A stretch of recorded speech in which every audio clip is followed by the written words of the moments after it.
কোনো রকম সংলাপের বিষয় ছিল না। আজকের লক্ষ্যটা ছিল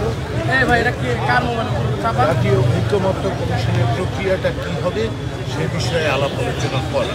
মূলত এক অর্থে এটাকে আমরা আনুষ্ঠানিক উদ্বোধন হিসেবে এখানে উপস্থিত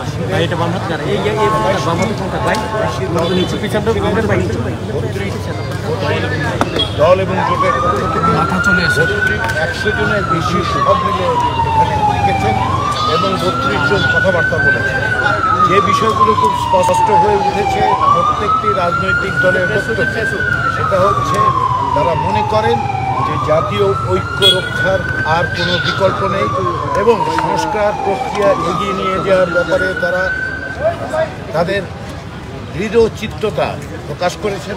তাদের পক্ষ থেকে বলা হয়েছে যে তারা জাতীয় ঐকমত্য কমিশন এবং অন্তর্বর্তী সরকারের সংস্কার প্রক্রিয়াকে তারা সহযোগিতা করবেন, সাহায্য করবেন, অংশগ্রহণ করবেন।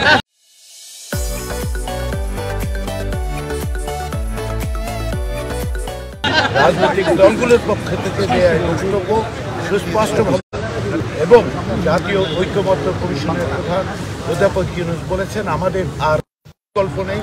আমরা প্রত্যেকেই এই রাজনৈতিক দল হিসেবে, নাগরিক হিসেবে, সমাজের বিভিন্ন অংশের মানুষ হিসেবে আমাদের দায়িত্ব হচ্ছে যে এই সংস্কার প্রক্রিয়াকে সুষ্ঠুভাবে এগিয়ে নিয়ে যাওয়া। তার লক্ষ্য থেকেই আজকের এই সূচনা।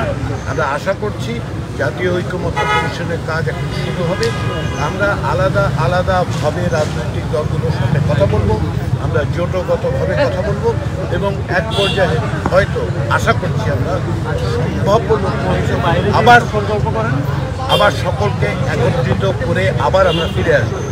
এই প্রক্রিয়াটা আমরা দীর্ঘসূত্রী করতে চাই না। আমরা আশা করছি স্বল্প কিছুদিনের মধ্যে এটা করতে পারবো।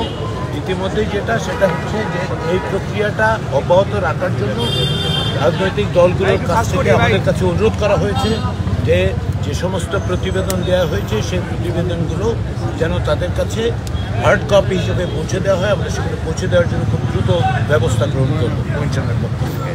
এবং সর্বোপরি সেটা হচ্ছে যে ঐকমত্য প্রতিষ্ঠার ক্ষেত্রে কারো কোনো রকম দ্বিধার কোনো সুযোগ নেই এবং সেই প্রক্রিয়াটাই আমরা খুব দ্রুত অগ্রসর করতে চাই জাতীয় ঐকমত্য কমিশনের পক্ষ থেকে। এটাই হচ্ছে আজকের বক্তব্য। আজকের আমাদের পক্ষ থেকে মানে যতটুকু কাজ হয়েছে সেটা হচ্ছে সূচনার কাজ। আশা করি আমরা এই প্রক্রিয়াটা অগ্রসর করতে পারব।